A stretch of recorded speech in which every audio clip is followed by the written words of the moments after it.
Hello and welcome to all our dear friends. Today is 14th of July and we are going to discuss about the Hindu newspaper. तो आज हमें दो महत्वपूर्ण article discuss करने हैं that is very very important for your examination point of view. तो जो सबसे पहला आर्टिकल होगा वो basically constitutional morality versus social morality के बीच जो डिबेट होता है इंडिया में उसके रिगार्डिंग होगा। और इसमें आपको जानकारी मिलेगी कि कॉन्स्टिट्यूशनल मॉरलिटी क्या होता है, सोशल मॉरलिटी क्या होता है। एंड इतना ही नहीं, यूपीएससी ने कॉन्स्टिट्यूशनल मॉरलिटी पर पहले 2-3 क्वेश्चन ऑलरेडी पूछ चुके हैं। तो यहाँ पर हम एग्जाम्पल से भी डिस्कस करेंगे कि कॉन्स्टिट्यूशनल मॉरलिटी के क्या एग्जाम्पल होते हैं, सोशल मॉरलिटी के कुछ एग्जाम्पल्स हम देखेंगे और उसके बाद हम मूव ऑन करेंगे अपने नेक्स्ट आर्टिकल पर that deals with GS paper 3 science and technology से रिलेटेड है। लेकिन यहाँ पर हम साइंस एंड टेक्नोलॉजी को सोशल डायमेंशन में लिंक करके देखेंगे कि किस प्रकार से साइंस एंड टेक्नोलॉजी जो है वो आपका सोशल सेक्टर में कंट्रीब्यूट करता है। और यहाँ पर एक डिबेट पर चर्चा होगी कि क्या जो साइंटिस्ट है उनको सोशल डिस्कशन में, सोशल डिबेट में पार्टिसिपेट करना चाहिए या नहीं करना चाहिए। और यहाँ पर हम राइटर के व्यू को जानने का कोशिश करेंगे। तो बने रहिए हमारे साथ and let's start with our discussion. तो शुरुआत में हम बेसिक ओवरव्यू देखेंगे अपने फर्स्ट आर्टिकल का शॉर्ट पॉइंटर्स में और उसके बाद हम पीडीएफ पर आएंगे। जैसा कि आप देख सकते हो प्रेजेंटेशन आपके सामने है, लेकिन हम एक आपको कंटेक्स्ट देना चाहते हैं इस आर्टिकल के रिगार्डिंग कि आखिर ये आर्टिकल कह क्या रही है। तो बेसिकली आपका ये जो पहला आर्टिकल है it will cover GS paper 2 and also it will cover GS paper 4। Article का टॉपिक आप देख सकते हो ऊपर आपका दिया गया है। So first of all let's start with short summary कि इस आर्टिकल का कंटेक्स्ट क्या है। ठीक है, तो बेसिकली एक केस इलाहाबाद कोर्ट में गया था। बेसिकली इसके पीछे क्या इश्यू है, तो एक कपल है यूपी के जो बेसिकली लिव इन रिलेशनशिप में थे और जो वहाँ की पुलिस थी वो उस कपल को हैरास कर रहे थे, परेशान कर रहे थे। तो बेसिकली वो अपने आप को प्रोटेक्शन इंश्योर करवाने के लिए हाई कोर्ट गए और उन्होंने right to life and personal liberty के अंतर्गत प्रोटेक्शन मांगने की बात कही थी। लेकिन इलाहाबाद हाई कोर्ट ने बेसिकली इसे रिजेक्ट कर दिया। ठीक है, तो बात कल कर आती है कि इलाहाबाद हाई कोर्ट ने क्यों रिजेक्ट किया और राइटर का यहाँ पर क्या व्यू है हम उसे समझते हैं।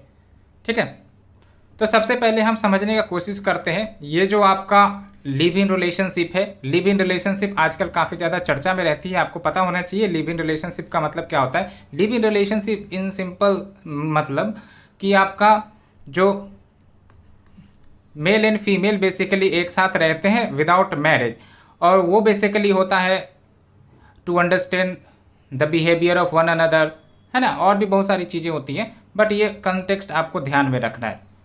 ठीक है, तो इलाहाबाद हाई कोर्ट ने जजमेंट में क्या कहा उसे हम समझेंगे। दो इश्यू यहाँ से निकल कर आती है, एक सोशल मॉरलिटी की और दूसरा कॉन्स्टिट्यूशनल मॉरलिटी की। तो सबसे पहले आप समझो कि सोशल मॉरलिटी का क्या मतलब होता है। सोशल मॉरलिटी कहने का मतलब ये हुआ कि सामाजिक नैतिकता, यानी कि समाज के अपने कुछ कस्टम्स होते हैं, नियम होते हैं जिस पर समाज चलता है।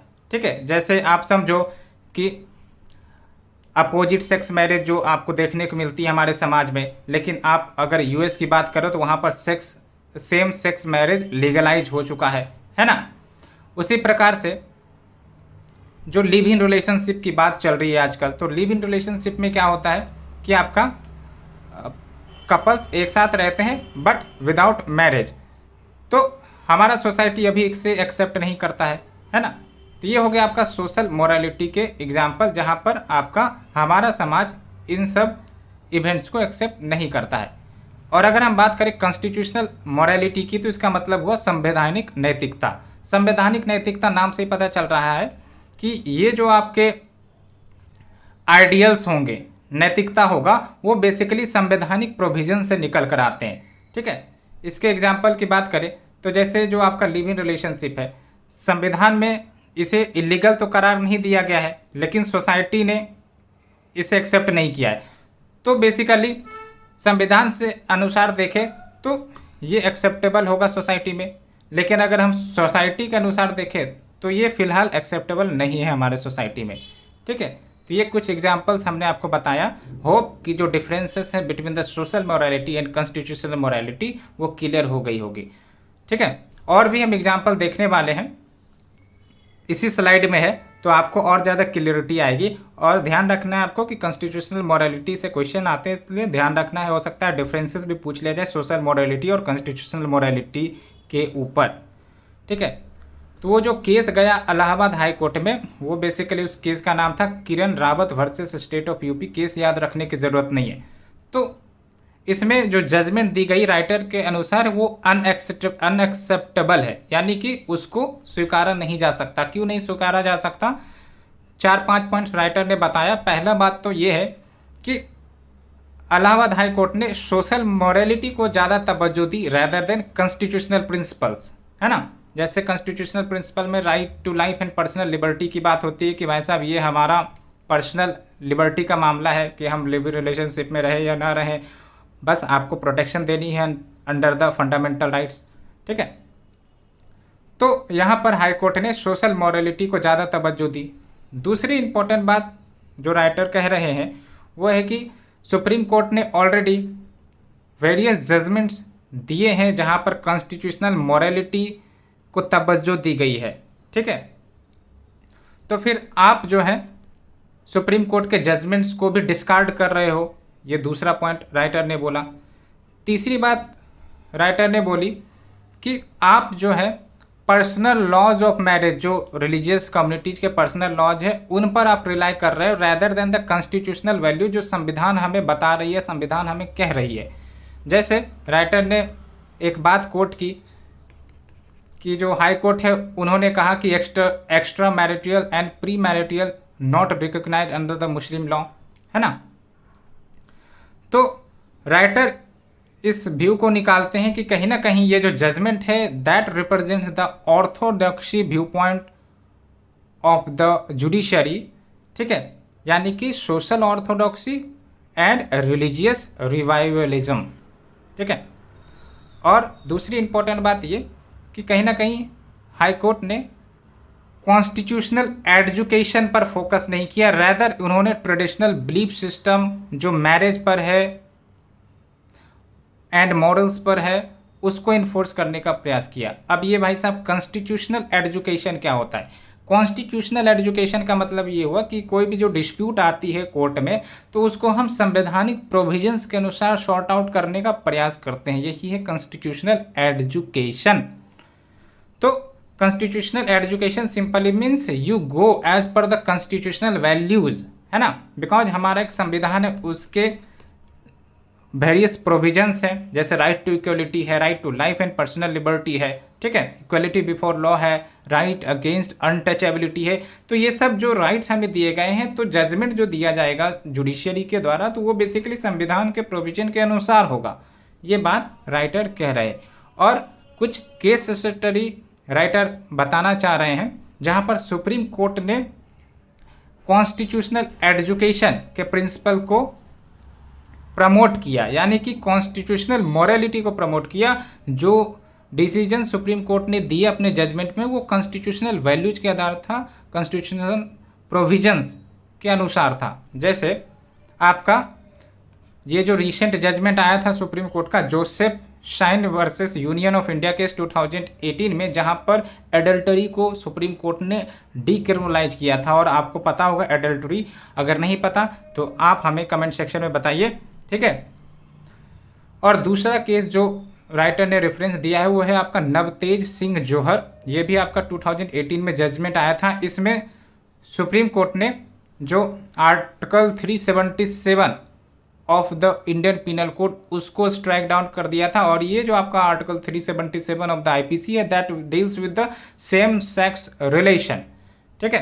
तो यहाँ पर आप देखो कि यहाँ पर सुप्रीम कोर्ट ने एक प्रकार से कॉन्स्टिट्यूशनल मॉरलिटी को ज़्यादा तवज्जो दी रेदर देन सोशल मॉरलिटी। तो क्या आपको आइडिया समझ में आ रहा है? तो राइटर वही कहना चाह रहे हैं कि आपको भी कहीं ना कहीं ये जो आपका जजमेंट आया है हाई कोर्ट का, तो इसमें कॉन्स्टिट्यूशनल मॉरलिटी को रिफ्लेक्ट करने की ज़रूरत थी रेदर की सोशल मॉरलिटी, और यहाँ पर जो कपल है उनके राइट्स को प्रोटेक्ट करने की ज़रूरत थी। तो ये पर्सपेक्टिव राइटर्स देने का प्रयास कर रहे हैं। ठीक है, तो राइटर ने बोला कि आपने पर्सनल लिबर्टी को अपहोल्ड करना चाहिए, और उसके लिए कुछ बातें राइटर ने ये भी बात कही कि जो हाई कोर्ट ने सुप्रीम कोर्ट के वेरियस जजमेंट को कोट किया, तो उसमें हाई कोर्ट ने ये बोला कि जो सुप्रीम कोर्ट का फैसला है वो बेसिकली कंटेक्स्ट स्पेसिफिक है, यानी कि केस टू केस बेसिस पर डिपेंड करता है, या सिंपल सेंस में कहें तो one size does not fits for all. ठीक है, तो इसका मतलब हमने जो फैसला दिया, यानी कि हाई कोर्ट ने जो फैसला दिया, ये भी आपका कंटेक्स्ट स्पेसिफिक है। ठीक है, तो ये बेसिकली राइटर कहने का प्रयास कर रहे थे। और अंत में एक इम्पॉर्टेंट लाइन जो आप यूज कर सकते हैं अपने आंसर राइटिंग में कहीं पर भी, जो राइटर ने कहा कि अगर मोरल लेशंस जो है पर्सनल लॉज के सुपरसीड करने लगता है, यानी कि अगर सोसाइटियल मोरलिटी ज़्यादा डोमिनेट करने लगती है ओवर द कॉन्स्टिट्यूशनल टेनेंट्स, तो ये कहीं ना कहीं काफ़ी ज़्यादा गड़बड़ की बात होगी।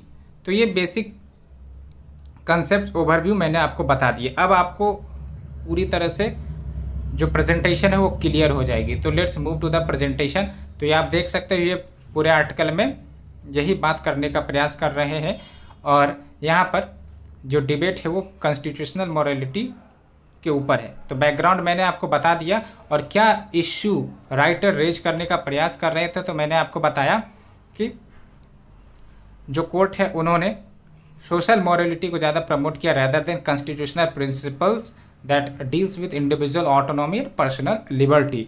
ऑल्सो कोर्ट ने सेवरल सुप्रीम कोर्ट के जजमेंट्स को डिस्कार्ड किया। ठीक है, और कहीं ना कहीं जो हाई कोर्ट है उन्होंने पर्सनल लॉज जो मैरिज के ऊपर है उस पर रिलाई किया, और यहाँ पर मैंने एग्जाम्पल भी बताया आपको, वहाँ पर भी मैंने बताया था।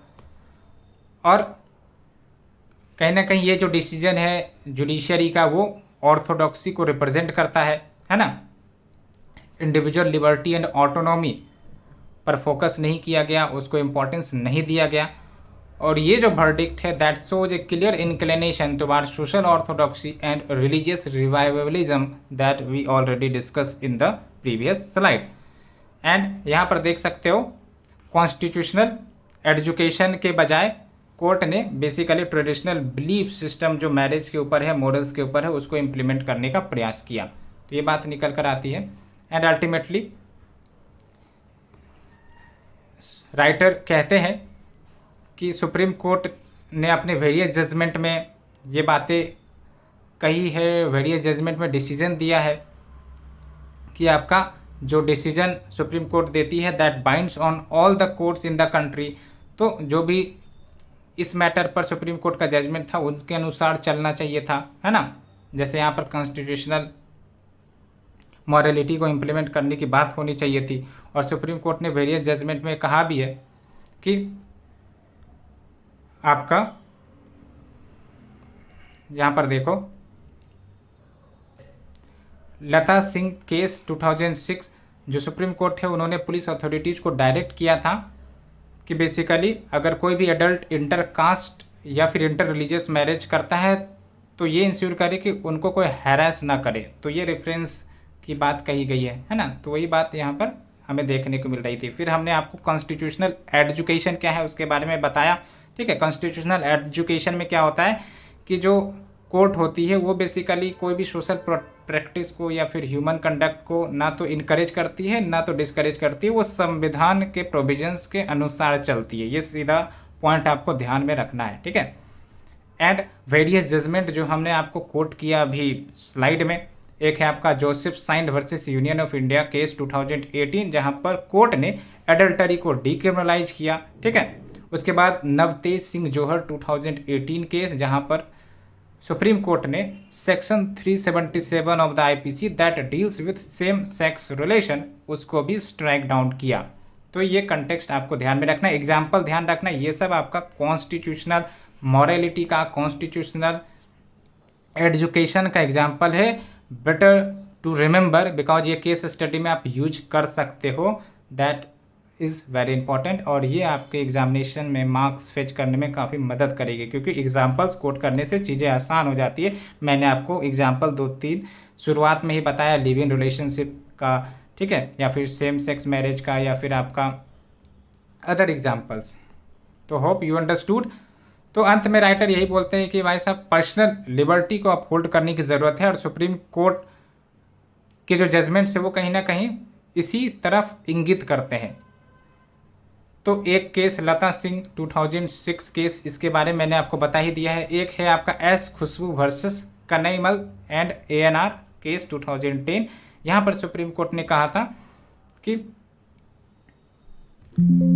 दिस इज ट्रू कि हमारे सोसाइटी में जो सेक्सुअल कांटेक्ट होता है वो बेसिकली मैरिटल पार्टनर्स के बीच में देखने के मिलते हैं, यानी कि जो शादीशुदा है उनके जो पार्टनर्स है, लेकिन कोई स्टैट्यूटरी ऑफेंस नहीं इसको रिकॉग्नाइज किया गया है जब adults willingly engage in sexual relations outside the marital settings. एक प्रकार से आप कहो कि ये एडल्टरी पर फैसला आया था, है ना। तो hope you understood the context जो मैं आपको बताने का प्रयास किया। और यहाँ पर आप देख सकते हो ये जो हाई कोर्ट का जजमेंट है वो दिखाता है, ये एग्जाम्पल एक प्रकार से जुडिशियल इनडिसिप्लिन का, एंड होप कि सुप्रीम कोर्ट के पास ये मैटर जाएगी। और यहाँ पर मैंने आपको एक इम्पॉर्टेंट पॉइंट कोट कर दिया है आर्टिकल से, जो आप यूज कर सकते हो कि if moral relations of personal laws supersede करने लगती है तो कॉन्स्टिट्यूशनल टेनेंट्स जो हैं उस पर एडजुकेटरी मिसऐप देखने को मिल सकता है, ठीक है। तो ये आर्टिकल मैंने डिस्कस किया, hope you understood basic context. Now we move to the next article जो आपका जीएस पेपर 3 से लिंक्ड है, that deals with the development application and effects in the daily life achievements of Indians in science and technology, indigenization of technology, ठीक है। ये काफ़ी अच्छा article है, आपको पढ़ना भी चाहिए वैसे, ठीक है। तो यहाँ पर क्या मुद्दा है उसको हम ओवरव्यू में समझने का कोशिश करते हैं, फिर हम आपको डिटेल से पीडीएफ में बताएंगे। तो ये जो आपका कंटेक्स्ट है उसको समझिए। अभी क्या हुआ था, हाल ही में मोर देन 500 साइंटिस्ट, उन्होंने इंडियन इंस्टीट्यूट ऑफ साइंस जो कि बेंगलोर में है, वहाँ के एडमिनिस्ट्रेशन को एक लेटर लिखी बेसिकली, जहाँ पर उन्होंने क्रिटिसाइज़ किया वहाँ के एडमिनिस्ट्रेशन को। और किस लिए क्रिटिसाइज़ किया, बिकॉज यहाँ के जो साइंटिस्ट थे बेसिकली सोशल डिस्कशन में पार्टिसिपेट कर रहे थे regarding the topic of UAPA, ठीक है, यानी कि अनलॉफुल एक्टिविटीज प्रिवेंशन एक्ट के मुद्दे पर डिस्कस कर रहे थे। तो यहाँ के एडमिनिस्ट्रेशन ने उस डिस्कशन को रोक दिया बेसिकली।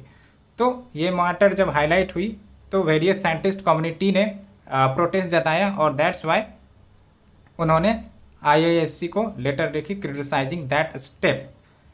तो एक सवाल मैं आपसे पूछना चाहता हूं कि क्या साइंटिस्ट या रिसर्च कम्युनिटी को सोशल डिस्कशंस में इंगेज करना चाहिए या नहीं करना चाहिए।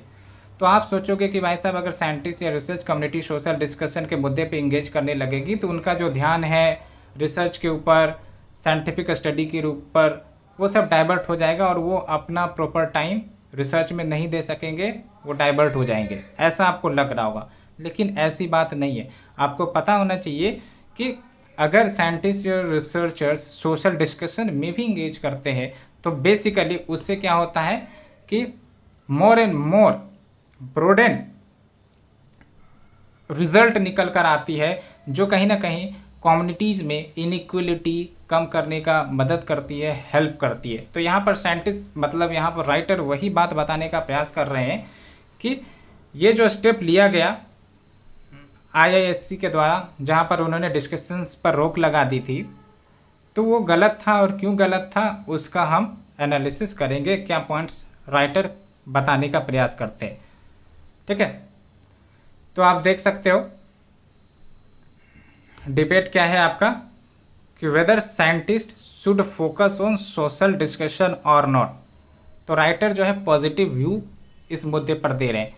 तो कुछ इंपॉर्टेंट पॉइंट्स या ऑब्जर्वेशन जो यहाँ से निकल कर आता है उसको ध्यान में रखना है आपको, काफ़ी महत्वपूर्ण पॉइंट्स है ये। तो पहली बात राइटर कहते हैं कि भाई साहब देखो, जो साइंटिफिक रिसर्च इंस्टीट्यूशन है ना, वो भी तो हमारे सोसाइटी के पार्ट है। तो आप उनको कैसे अलग रख सकते हो सोशल टॉपिक्स पर डिस्कशन करने से? उनका भी तो अधिकार है right to participate in the social discussion. तो पहला पॉइंट राइटर ये कहने का प्रयास कर रहे हैं। दूसरा इंपॉर्टेंट बात ये है कि देखो, जो रिसर्चर्स है, साइंटिफिक कम्युनिटीज है, ठीक है, जो भी इंस्टीट्यूशंस है जो इस फील्ड में इंगेज होते हैं, तो उनको फाइनेंशियल असिस्टेंस मिलता है, लेजर मिलता है, ठीक है, ट्रेनिंग मिलता है, ताकि वो साइंटिफिक इंक्वायरी को कंडक्ट कर सके। तो ये तो भाई साहब पब्लिक सपोर्ट पर ही डिपेंडेंट है ना। जो हमारे टैक्स के पैसे हैं वो आपके सेंट्रल यूनिवर्सिटी में जाते हैं और वो बेसिकली साइंटिस्ट या रिसर्च कम्युनिटी को दिया जाता है और फिर वो रिसर्च कंडक्ट करते हैं। तो जब ये पब्लिक के तरफ से कंट्रीब्यूशन जाता है तो फिर पब्लिक के टॉपिक पर जो मुद्दे पब्लिक के वेलफेयर के लिए महत्वपूर्ण है तो उस पर डिस्कशन ये साइंटिफिक कम्युनिटी क्यों ना करे, ठीक है। तो इसीलिए कहा जाता है कि एक प्रकार से रिस्पॉन्सिबिलिटी है हमारे साइंटिफिक कम्युनिटी के ऊपर कि वो एजुकेट करे, अवेयर करे सिटीजन्स को that deals with the public interest, ठीक है। तीसरा पॉइंट जो राइटर समझाने का प्रयास करते हैं कि देखो भाई साहब, जो साइंस है उसका मल्टीपल लिंकेजेज है सोशल सेक्टर में। ऐसा नहीं कि आप साइंस और सोशल सेक्टर को कंपार्टमेंट में सेपरेट कर दो कि साइंस एक अलग दुनिया है, सोशल डिस्कशन एक अलग दुनिया है, तो भाई साहब एक दूसरे में ये इंटरफेयर नहीं कर सकते, मिक्स नहीं कर सकते। तो राइटर बोलते हैं कि भाई साहब ये तो आपका नैरो पर्सपेक्टिव को रिप्रेजेंट करता है, ठीक है। और नैरो पर्सपेक्टिव में क्या होता है कि जो साइंस है उसको रेस्ट्रिक्ट कर दो साइंस के डिस्कशन से रेदर कि आपका सोशल इश्यू से। तो फिर यहाँ पर राइटर एग्जाम्पल देने का प्रयास करते हैं कि देखो, हम बहुत सारे एग्जाम्पल आपको प्रोवाइड कर सकते हैं जो बताते हैं कि किस प्रकार से साइंस का रोल सोशल डिस्कशन में काफ़ी महत्वपूर्ण है और किस प्रकार से इससे इनइक्वलिटी कम होती है। और न सिर्फ इनइक्वलिटी बल्कि ऑपरेशन जो आपका गवर्नमेंट ऑपरेशन या सप्रेशन करती है उन सब को भी कम करने में मदद करता है। तो कुछ कुछ एग्जांपल्स हम देखेंगे, ठीक है। तो वही बात यहाँ पर कही गई थी कि आप साइंस को एक प्रकार से कंपार्टमेंट में बंद कर कर नहीं रख सकते, सेग्रीगेट कर कर नहीं कर सकते। तो कुछ एग्जांपल्स यहाँ पर राइटर देंगे। तो पहला है आपका क्लाइमेट चेंज का मुद्दा। तो राइटर बोलते हैं कि देखो भाई साहब, क्लाइमेट चेंज एक रियलिटी है। तो आपको पता है क्लाइमेट चेंज में क्या होता है कि अभी जो है आपका अर्थ वार्म हो रही है and that leads to global warming, और उसके कारण आपका इन्वायरमेंट पर निगेटिव इम्पैक्ट देखने को मिलता है। आप देख ही रहे हो जो फ्लड सब आ रहे हैं या फिर एक्सेसिव राइज इन टेम्परेचर देखने को मिल रहा है ना। तो अब देखो, जो क्लाइमेट चेंज पर जब रिसर्च हुई तभी तो पता चला कि हाँ क्लाइमेट चेंज एक मुद्दा है। लेकिन आखिरकार जब फर्दर स्टडी हुई तो पता चला कि क्लाइमेट चेंज के कारण क्या है, what are the factor that contribute to the climate change. तो पता चला one of the factor is historical responsibility, यानी कि जो आज आप डेवलप्ड कंट्रीज देखते हो, वेस्टर्न कंट्रीज देखते हो, उन्होंने तो भाई साहब भर भर के ग्रीन हाउस गैसेज का इमिशन किया and because of that emission आज हमारा ग्लोबल अर्थ तेज़ी से वार्म अप हो रहा है और आज वो सब हमारे पर जिम्मेदारी थोपना चाहते हैं कि नहीं आप ही रिस्पॉन्सिबल हो वार्मिंग के लिए, ठीक है। तो आखिरकार जब रिसर्च हुई, एनालिसिस हुआ, तभी तो पता चला कि हाँ जो डेवलप्ड कंट्रीज हैं उन्होंने ज़्यादा कंट्रीब्यूट किया। दैट्स व्हाई आज आपका एक कंसेप्ट आता है डिफरेंशिएटेड रिस्पॉन्सिबिलिटी वाला, है ना। और दूसरा कॉलोनिज्म, कि कॉलोनिज्म ने भी तो कहीं ना कहीं क्लाइमेट चेंज में कंट्रीब्यूट किया, बिकॉज कॉलोनिज्म के दौरान जो आपके कॉलोनाइजिंग कंट्रीज थे उन्होंने शोषण किया, है ना, कॉलोनियल कंट्रीज का, उनके रिसोर्सेज का एक्सप्लॉइट किया, डिफॉरेस्टेशन किया, बायोडाइवर्सिटी लॉस किया, बहुत सारी चीज़ें हैं। तो ये बात है। तो यहाँ से आपका पता चलता है कि इनइक्वलिटी एंड जस्टिस के बारे में। दूसरा जो राइटर एग्जांपल देते हैं वो आर्टिफिशियल इंटेलिजेंस का। तो उनका कहना है कि देखो भाई साहब, आर्टिफिशियल इंटेलिजेंस चलो ठीक है, रिसर्च एंड स्टडी का टॉपिक है, लेकिन आप बताओ जब आप आर्टिफिशियल इंटेलिजेंस को पढ़ोगे तो क्या आप ये नहीं पढ़ोगे कि आर्टिफिशियल इंटेलिजेंस में क्या इथिकल डिलेमाज छुपी हुई है। इथिकल डिलेमाज मतलब मान के चलो कि जैसे आज आपका आर्टिफिशियल इंटेलिजेंस काफ़ी ज़्यादा पावरफुल हो जाए तो हो सकता है एक समय में वो ह्यूमन के डिस्ट्रक्शन में कंट्रीब्यूट करने लगे, इतना ज़्यादा इंटेलिजेंट हो जाए कि ह्यूमन को डिस्ट्रॉय करने लगे। तो ये एक इथिकल डिलेमा निकल कर आती है कि नहीं आती है? तो वही बात हो गया। तो आखिरकार ये जो इथिकल डिलेमा वाला चीज़ है वो तो है आपका सोशल डिस्कशन, लेकिन जब हम आर्टिफिशियल इंटेलिजेंस की बात करेंगे और इथिकल डिलेमाज की बात नहीं करेंगे तो फिर तो आपका ये जो साइंटिफिक स्टडी है वो आधा अधूरा रह जाएगा ना। तो दैट्स वाई आपका साइंस में सोशल डिस्कशंस भी महत्वपूर्ण है, बिकॉज ये कहीं ना कहीं साइंस को पूरक बनाती है, पूरा करती है। और तीसरा है आपका research on energy policy and environmental concerns, कि जैसे फॉर एग्जांपल एनर्जी पॉलिसी पर रिसर्च कंडक्ट होती है तो उसके क्या एनवायरमेंटल कंसर्न्स है वो कहीं ना कहीं हमें देखने को मिलेंगे, और वो तभी हो सकेगा जब हम सोशल डिस्कशंस को दिमाग में रखेंगे। ठीक है, तो उसी प्रकार से कह रहा है राइटर कि जो आपके एनवायरमेंटल कंसर्न्स है उसमें क्या निकल कर आते हैं कि आपका ह्यूमन पॉपुलेशन पर क्या नुकसान देखने को मिल सकता है, या फिर आपका बायोडाइवर्सिटी पर क्या नुकसान देखने को मिल सकता है। ठीक है, जो गरीब है उन पर क्या नुकसान हमें देखने को मिल रहा है। तो यहाँ पर भी तो सोशल डिस्कशन इन्वॉल्व है। तो आप कैसे कह सकते हो कि आपका साइंटिफिक स्टडी में सोशल डिस्कशंस इन्वॉल्व नहीं होंगे? उसी प्रकार से क्वांटम फिजिक्स का राइटर एग्जांपल देते हैं। क्वांटम फिजिक्स आपको ही पता है, द पार्ट ऑफ या the branch of physics that deals with the quantum level, यानी कि सब एटॉमिक लेवल पर डिस्कशन होता है इसमें। ठीक है, तो ऐसे तो देखोगे तो जो क्वांटम फिजिक्स है वो आपका लगेगा नहीं कि ये सोशल इश्यू के अंतर्गत आती है, क्योंकि ये थोड़ा सा प्योर साइंस लगता है, लेकिन इसमें भी कहीं ना कहीं सोशल इश्यूज निकल कर आती है, बिकॉज यहाँ पर गवर्नमेंट ने नेशनल क्वांटम मिशन लॉन्च किया है and that directly and indirectly benefit the public. ठीक है, उसी प्रकार से ये जो आपका साइंटिफिक एंड टेक्नोलॉजिकल एडवांसेस आप देख रहे हो पूरे वर्ल्ड में, तो ये जो आपका साइंटिफिक एंड टेक्नोलॉजिकल एडवांसेस हो रहा है तो क्या ये ऑटोमेटिकली सोशल प्रोग्रेस में कन्वर्ट हो जाता है?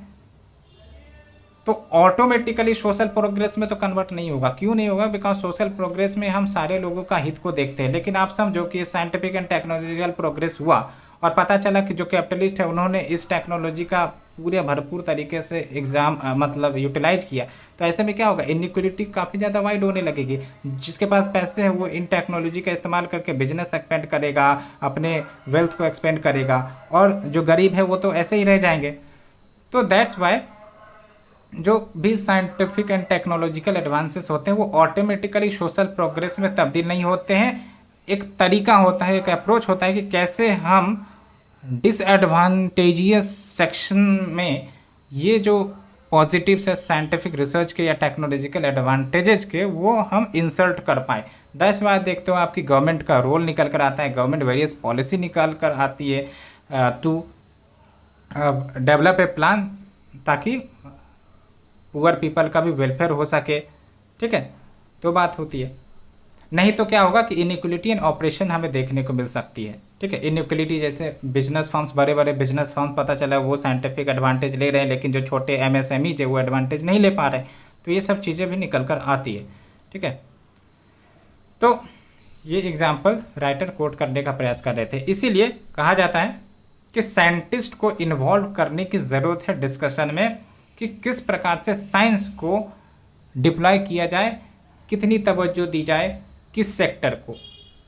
ठीक है, तो सोशल मैटर्स को कंसिडर करेंगे साइंटिस्ट डिस्पाइट कि कोई रिसर्च होती है। ठीक है, तो ये बात निकल कर आ रही थी।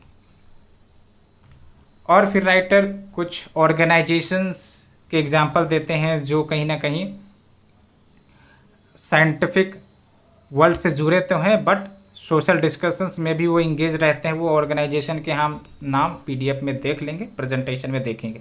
ठीक है, तो ये बात निकल कर आती है।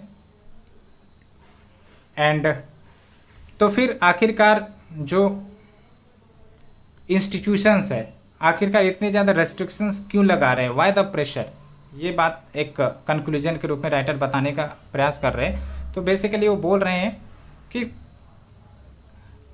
हो सकता है अगर साइंटिस्ट या रिसर्चर्स सोशल डिस्कशन में पार्टिसिपेट करने लगे तो फिर वो ऐसे व्यूज परसेप्शन शेयर करने लगे that may be hostile to the present government.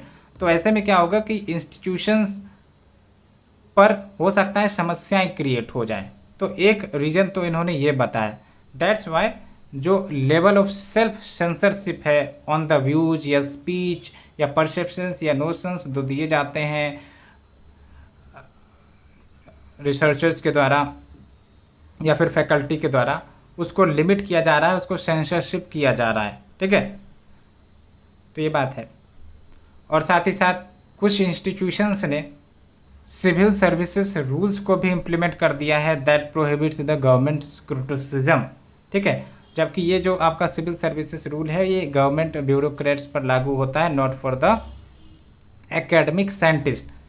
ठीक है, एंड इतना ही नहीं, इलाहाबाद हाई कोर्ट का एक रूल भी आया था जिसमें इलाहाबाद हाई कोर्ट ने बोला भी था कि ये जो आपका रूल है बेसिकली इसका कोई एप्लीकेबिलिटी नहीं होगा सेंट्रल यूनिवर्सिटी में। तो ये कुछ विचारधाराएं निकल कर आ रही है। तो ओवरऑल आप देखोगे कि जो राइटर है वो बेसिकली सोशल डिस्कशंस को प्रमोट करने की बात कर रहे हैं among the scientific community, among the researchers community. Because ऐसे में क्या होगा कि जो साइंस है एक प्रकार से वो पूरक होगा, होल होगा, कंप्लीट होगा। अदरवाइज आप समझो कि साइंस से सोसाइटी को हम निकाल दे रहे हैं तो अल्टीमेटली जो साइंस का एम है ह्यूमन प्रोग्रेस का वही आपका नहीं रहेगा, तो अल्टीमेटली फिर साइंस का क्या बेनिफिट है ना। तो आज जो भी साइंटिफिक एडवांसेस या फिर टेक्नोलॉजिकल एडवांसेस इंडिया में हम देख रहे हैं और उसका जो इम्प्लीमेंटेशन या एप्लीकेशन हम भारत के सोसाइटी में देख रहे हैं, जो कहीं ना कहीं गरीबों के वेलफेयर में मदद कर रहा है ना, और इनइक्वलिटी को ख़त्म करने में मदद कर रहा है एंड ट्रांसपेरेंसी लाने में मदद कर रहा है, तो आप कैसे बोल सकते हो कि सोशल डिस्कशंस में साइंटिफिक कम्युनिटी को इन्वॉल्व न किया जाए। तो ये बेसिकली परसेप्शन था जो हमने डिस्कस किया। अब थोड़ा सा प्रेजेंटेशन को डिस्कस कर लेते हैं, अब आपको आसान लगेगी चीज़ें। तो ये आपका आर्टिकल है, आप रीड कर सकते हो। तो कंटेक्स्ट मैंने बता दिया आपका,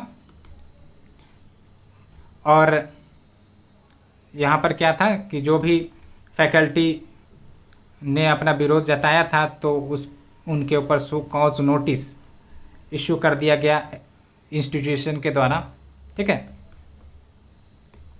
एंड यहाँ पर फिर राइटर ने अपने व्यूज़ बताए। ठीक है, कि ये जो आपका साइंटिफिक रिसर्च इंस्टीट्यूट्स है वो पार्ट ऑफ ब्रॉडर सोसाइटी है। ठीक है, तो उनके पास भी कॉन्स्टिट्यूशनल राइट्स है to participate in the social discussion. उसके बाद मैंने बताया आपको कि किस प्रकार से जो रिसर्चर्स होते हैं जो इन इंस्टीट्यूट्स में वर्क करते हैं, तो बेसिकली इनको जो भी फाइनेंशियल असिस्टेंस या लेजर्स मिलते हैं, ट्रेनिंग मिलते हैं, वो बेसिकली सोसाइटी की ही तरफ से आती है, यानी पब्लिक की ही तरफ से आती है। तो इनकी जिम्मेदारी बनती है to educate and express themselves on the matters of public interest. ये भी हमने डिस्कस कर दिया आपको। और इतना ही नहीं, फिर राइटर एग्जाम्पल देते हैं कि साइंस हैज़ मल्टीपल लिंक्स। ठीक है, तो नैरो पर्सपेक्टिव में आप नहीं देखो साइंस को, इसका सोसाइटियल एस्पेक्ट भी आपको देखने की ज़रूरत है। We can not erect artificial intellectual silos, ये आपको याद रखना है। ठीक है, केस एग्जांपल्स मैंने आपको बताया क्लाइमेट चेंज का। ठीक है, किस प्रकार से हमें पता चला क्लाइमेट चेंज पर जब रिसर्च हुई तो कहीं ना कहीं जो डेवलप कंट्रीज है वही जिम्मेदार थे, है ना। और कॉलोनिज्म वो भी एक जिम्मेदार था क्लाइमेट चेंज का। तो कॉलोनिज्म एंड हिस्टोरिकल रिस्पॉन्सिबिलिटी। ठीक है, उसके बाद देख लो research on energy policy can not be separated from environmental concerns, ये भी हमने आपको बता दिया। आर्टिफिशियल इंटेलिजेंस का एग्जांपल हमने बताया किस प्रकार से वो एथिकल डिलेमाज को होस्ट करता है। एथिकल डिलेमाज क्या होते हैं ये आप हमें कमेंट सेक्शन में बताओ। क्वांटम फिजिक्स का एग्जांपल हमने आपको दिया। ठीक है, ये सब आपके दिए हुए हैं पीडीएफ में, आप पढ़ लेना शांति से, आपको एक एक पॉइंट अच्छे से समझ में आ जाएगी। मेरा कोर मकसद यही था कि आपको एक ओवरव्यू पता चल जाए, फिर तो आपको चीज़ें पढ़ने में काफ़ी ज़्यादा आसानी हो जाएगी। ठीक है, फिर आप देख सकते हो मैंने ये भी एग्जांपल दिया कि किस प्रकार से scientific and technological advances do not automatically lead to social progress. और हो सकता है ये ऐसे के रूप में भी आ जाए, हो सकता है आपका ये क्वेश्चन के रूप में भी आ जाए, इसीलिए आपको एग्जाम्पल भर भर के याद रखने हैं। ठीक है, और ऑटोमेटिकली चूंकि ये सोशल प्रोग्रेस में कंट्रीब्यूट नहीं करते हैं तो हो सकता है ऑपरेशन और इनइक्वलिटी दोनों प्रमोट हो जाए। इसलिए आपका ये जो रिसर्चर्स हैं ये व्यू प्रोवाइड करते हैं कि किस प्रकार से जो भी रिसर्च है उसको प्रमोट करना है ताकि इक्वलिटी इंश्योर हो, ताकि समाज में पॉजिटिव्स हों। ठीक है, इसीलिए काफ़ी महत्वपूर्ण है साइंटिस्ट को इन्वॉल्व करना इन द डिसीजंस कि कैसे साइंस डिप्लॉय किए जाएंगे। ठीक है, ये है। उसके बाद कुछ ऑर्गेनाइजेशंस के एग्जांपल मैंने आपको बताया कि जो सोशल इश्यूज से इंगेज्ड है, जैसे केरला का सशस्त्र साहित्य परिषद, जिनका स्लोगन है साइंस फॉर सोशल रिवोल्यूशन। तो उन्होंने इनॉर्मसली कंट्रीब्यूट किया to the spreading of scientific values in the state. ये बात निकल कर आती है। उसके बाद तो प्रेशर क्या है, तो प्रेशर वही है कि आपका एडमिनिस्ट्रेटर्स जो साइंटिफिक इंस्टीट्यूशन के हैं उनको चिंता लगी रहती है कि अगर साइंटिस्ट कम्युनिटीज ऐसे व्यूज कहीं प्रमोट करने लगे that may concern the present government, तो फिर उनके इंस्टीट्यूशन पर खतरा आने लग जाएगा। इस प्रकार की बात कर रहे हैं। एंड इसीलिए जो बहुत सारे साइंटिफिक इंस्टीट्यूशन है वो सेल्फ सेंसरशिप लगा रहे हैं, यानी कि खुद ही विदाउट गवर्नमेंट नोटिफिकेशन वो खुद से ही सेल्फ सेंसरशिप का कंसेप्ट लगा रहे हैं, ताकि व्यूज को कर्व किया जा सके, परसेप्शन को कर्व किया जा सके। आप समझो कि सोशल परसेप्शन को कर्व किया जाना वो कहीं ना कहीं सोसाइटी के लिए हानिकारक हो सकती है। ठीक है, तो यहाँ पर फिर एग्जांपल दिया गया कि कुछ इंस्टीट्यूशन में तो सिविल सर्विसेज रूल्स भी लगाए गए हैं that prohibit the criticism of the government. ठीक है, जबकि ये जो रूल्स है वो बेसिकली गवर्नमेंट ब्यूरोक्रेट्स के लिए डिज़ाइन किए गए हैं एंड ये एकेडमिक साइंटिस्ट के लिए सूट नहीं करते हैं। और त्रिपुरा हाईकोर्ट का भी एक रूल आया था 2020 में, जो उन्होंने कहा कि अगर लेट से कि रूल अप्लाई भी होता है but that do not deprive the citizens of the right of free speech which is a fundamental right given under the constitution. And also Allahabad high court ने 2015 में कहा था कि जो CCS रूल्स है have no application to a central university. तो hope आपको ये पूरा आर्टिकल डिस्कशन समझ में आया होगा विद कंप्लीट डिटेल। अब आप न्यूज़पेपर पर हो, कोई भी आर्टिकल पर हो, आपको वेरियस परसेप्शंस खुले होंगे, आपको एग्जाम्पल समझते रहने हैं, जो पर्सपेक्टिव हमने बताया वो आपको समझने। लास्ट में एक क्वेश्चन आपको अटेम्प्ट करना है, what is constitutional morality, differentiate between constitutional morality and social morality by giving various examples. ठीक है, तो ये अटेम्प्ट करना है आपको। टेलीग्राम पर आप PDF भेज सकते हो अपने आंसर राइटिंग का। सो फ्रेंड्स, आज के लिए इतना ही। कैसा लगा आपको ये आर्टिकल आप हमें बताना, अपने रिस्पॉन्स जरूर रिकॉर्ड करवाना कमेंट सेक्शन में। तो फ्रेंड्स, लाइक शेयर सब्सक्राइब करना ना भूले। Thank you friend, thank you very much for the discussion. We will meet again for the next session. Thank you.